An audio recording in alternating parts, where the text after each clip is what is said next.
ঋতুপর্ণা আমার উপরে একদম রাগ করবে না। কি দোষ করেছি আমি? এইভাবে রিয়াক্ট করছো কেন তুমি? না আমি তো বুঝতে পারছি না আমি ভুলটা কি করেছি। পুনাম পান্ডে যখন মারা গেছিলেন তখন আমি ওনার স্মৃতির উদ্দেশ্যে ফেসবুকে একটা কবিতা পোস্ট করেছিলাম, সেটা আমি ভুল করেছি? আপনি করে বলবো না একটা মানুষ মারা গেছিল ঋতুপর্ণা, তাকে সম্মান দিতে হবে তো। আর সত্যি কথা বলতে কি কবিতাটা যথেষ্ট উচ্চ মানের ছিল। কি লিখেছিলাম মনে আছে তোমার? আমাদের ছেড়ে চলে গেলেন প্রিয় পুনাম পান্ডে, এখন আমরা সারাদিন কি করব উইকেন্ডে, ইনস্টা জুড়ে কত ফটো কত রঙিন স্মৃতি, পুনাম যদি বরফ হয় আমরা হব ইয়েতি।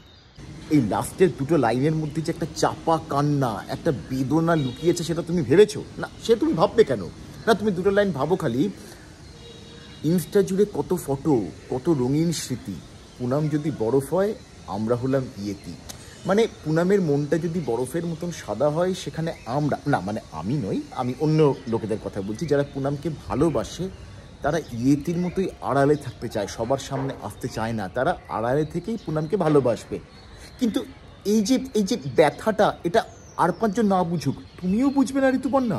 আর কবিতাটা পড়ার পরে তুমি কি বললে যে তোমার দিদিমা যখন 3 মাস আগে মারা গেছিলেন তখন আমি কেন ফেসবুকে এরকম কবিতা লিখিনি। অদ্ভুত, মানে তোমার দিদিমার সঙ্গে তুমি পুনাম পান্ডের তুলনা করছো, তোমার দিদিমার সঙ্গে ঋতুপর্ণা।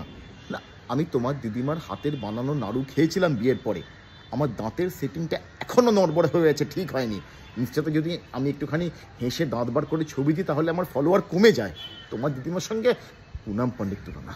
তাও দুদিন ঠিক ছিলে, যেই শুনলে যে পুনাম আবার বেঁচে গেছে তখনই তোমার রাগ শুরু হলো যে আমি কেন পুনামকে ফলো করি। অদ্ভুত না, মানে পুনাম মরে গিয়ে আবার বেঁচে উঠেছে সেটা কি পুনামের দোষ? হ্যাঁ, আর এটা কি প্রথমবার হলো? এই যে তুমি যে ওইসব ইংলিশ ওয়েব সিরিজ দেখো জিওটি, সেখানেও তো একটা ক্যারেক্টার ছিল না জন স্নো, সেও তো আবার মরে গিয়ে বেঁচে উঠেছিল। হ্যাঁ, নাকি ওটা ইংলিশ জিওটি অন্ধকার অন্ধকার তুমি লড়াইটো সব কিছু খাপ খাই বলে সেটা খুব মানে বাস্তব লেগেছিল। আর তাছাড়া ইংলিশ কেন, তুমি তো বাংলাতেও সিরিয়াল দেখো না, মানে তুমি দেখো না, তোমার মা দেখেন, ওই কি যেন সিরিয়ালটার নাম বলো না, কমলার বর অসিতের বউ চুপি চুপি খাচ্ছে মৌ। হ্যাঁ, ওখানেও তো ওই অসিত বলে ক্যারেক্টারটা সেও তো মরে গেছিলো, সবাই ভেবেছিল, তারপরেও তো 21টা এপিসোড পরেও ফিরে এলো, নাকি এসেছিলো তো? হ্যাঁ, না আমি দেখি না, তোমার মা যখন এখানে এসেছিলেন তখন উনি দেখছিলেন টিভিতে, সেটা আমি জাস্ট আমার চোখে পড়ে গেছিলো।